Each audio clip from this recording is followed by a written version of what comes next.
What is justice? And what does it mean for a society to be just? We might begin to answer these questions by examining instances of unjust societies. We typically think that societies that contain slavery or oppression are instances of unjust societies. But what makes these societies unjust? John Rawls, a recent political philosopher, argued that these societies are unjust because slavery and oppression are unfair. For Rawls, an unfair society is an unjust society, and conversely, a fair society is a just society. Justice, then, for Rawls, is fairness. Rawls went on to argue that there are two basic principles of justice as fairness. Principle 1 states that all citizens of a society must have the same basic permanent liberties. Some examples of basic permanent liberties are free speech, freedom of religion, and due process of law. That first principle is easy to understand, but the second principle is much harder. Principle 2 states that social and economic inequalities must satisfy two requirements. The first requirement is called equal opportunity. Inequalities must be attached to offices and positions open to all. The second requirement is called the difference principle. Inequalities must be to the greatest benefit of the least advantaged in society. Let's look at an example. Suppose that our society pays medical doctors significantly higher wages than high school teachers. This is an instance of economic inequality. Rawls says that this is fine, but only if we satisfy those two requirements. First, we must ensure as much as possible that everyone has an equal opportunity to become doctors or high school teachers if they so desire.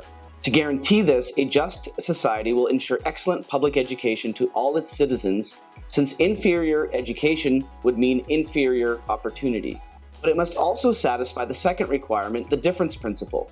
Paying doctors significantly higher wages than high school teachers must somehow pose the greatest benefit to the least advantaged in society. The only way this would work is if we could somehow guarantee free access to healthcare, or some other way in which this would in fact pose the greatest benefit for the least advantaged in the society. As you can probably imagine, Rawls was critical of our current society in the US. The way we currently set up healthcare and education does not in fact pose the greatest benefit to the least advantaged in our society. For Rawls, this must be remedied somehow through wealth redistribution via taxation of the wealthy and rebates for those who are least advantaged. This is the best way to ensure equal opportunity and support the greatest benefit to the least advantaged in society. Such a society would be a fair, that is, a just society, according to Rawls. Robert Nozick was a famous critic of John Rawls and a fellow philosopher at Harvard University. Nozick challenged Rawls's idea of wealth redistribution. Recall that Rawls claimed that the least advantaged have a right to the redistribution of wealth in their society. But, Nozick argued, rights imply duties. Therefore, if Rawls is right, the wealthy have a duty, not an option, to give large amounts of their wealth away. Nozick sees two problems with this. Number one, wealthy persons simply don't have a duty to do this. It's nice when a wealthy person does this, but there isn't any moral ground to demand it from them.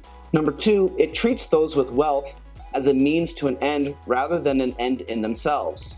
This is because their money is forced from them without their consent.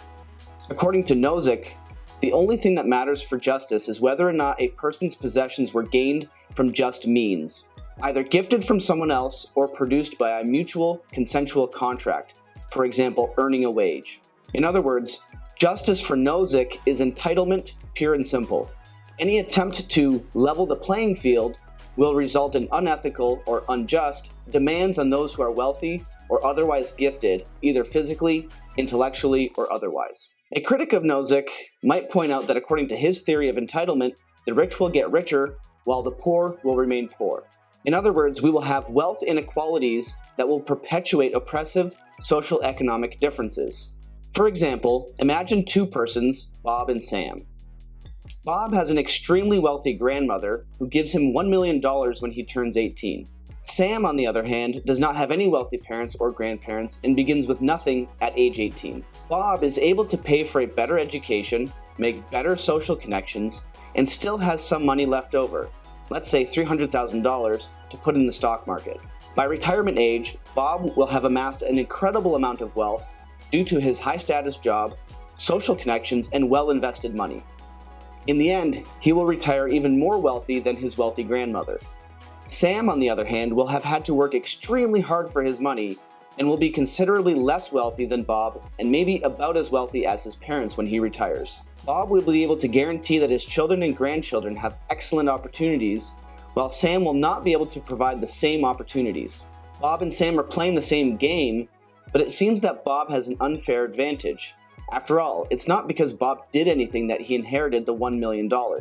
It looks like Nozick's theory favors the wealthy for arbitrary reasons and legitimizes unfair advantages. Nozick's response to this worry is very simple. Life isn't fair, and any attempt to make it fair will result in further injustices. All anyone can ever do is work hard and make good decisions, according to Nozick. Nozick also thought that if society truly cares about fairness, members are still free to engage in philanthropy, but not state-run wealth redistribution. In the end, Rawls argued that a fair society is a just society, and that such a society would require wealth redistribution. Nozick argued that wealth redistribution is unethical, and that justice is entitlement pure and simple. In other words, a just society is simply one in which personal property rights are maintained. Unfairness is an inevitable byproduct of such a society.